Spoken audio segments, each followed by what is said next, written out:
अदाकारा रश्मिका मंदाना, जिनकी शादी मारूफ अदाकार विजय देवराकुंडा से फरवरी 2026 में एक्सपेक्टेड है, उन्होंने अपने फ्यूचर ड्रीम्स पर एक दिल को छू लेने वाली डिस्कशन की। रश्मिका ने रिवील किया कि वो अभी मां नहीं बनी, मगर उनके दिल में बच्चों के लिए जो मोहब्बत, सिक्योरिटी और स्पिरिट है वो अनस्पीकेबल है। रश्मिका का कहना था कि अगर कभी जरूरत पड़ी तो वो अपने बच्चों के लिए जंग लड़ने को भी तैयार है।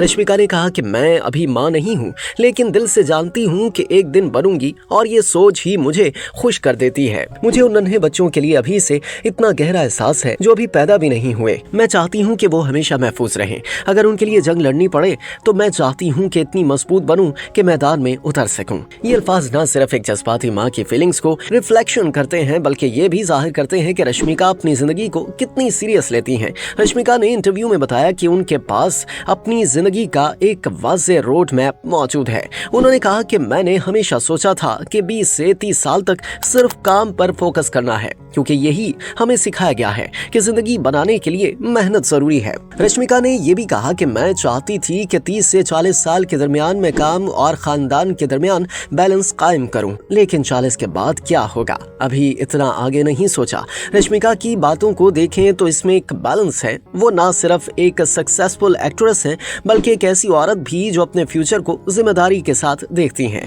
अक्टूबर के स्टार्ट में विजय देवराकुंडा और रश्मिका मंदाना ने एक पर्सनल सेरेमनी में एंगेजमेंट की, जिसमें सिर्फ क्लोज फ्रेंड्स और फैमिली मेंबर्स शरीक हुए। इन दोनों की जोड़ी को फैंस बरसों से पसंद करते आए हैं और अब इनकी शादी की खबरों ने मद्दाहों को बेहद एनर्जेटिकल कर दिया है। फरवरी में होने वाली शादी साउथ इंडिया की सबसे बड़ी सेलिब्रिटी शादियों में से एक करार दी जा रही है। साल 2025 रश्मिका के लिए गैर मामूली साबित हुआ। वो इस साल छावा, सिकंदर, कुबीरा और थापा जैसी बड़ी फिल्मों में जलवागर हुई। इनकी नई फिल्म दी गर्लफ्रेंड नवंबर में रिलीज हो रही है, जबकि कॉकटेल 2 और मैसा भी इनके अगले प्रोजेक्ट्स में शामिल हैं। रश्मिका न सिर्फ अपनी खूबसूरती बल्कि अपनी सिंसियरिटी, मेहनत और सेंसिटिव नेचर के बायस भी भारतीय फिल्म इंडस्ट्री में एक खास मकाम रखती हैं। वो न सिर्फ एक बासलाहियत अदाकारा है, बल्कि एक ऐसी औरत भी जो मोहब्बत को अपनी ताकत समझती है। उनकी बातों से साफ जाहिर होता है कि जब वो माँ बनेंगी तो इनकी ममता एक कहानी बन जाएगी, मोहब्बत, तहफ़्फ़ुज़ और कुर्बानी की कहानी।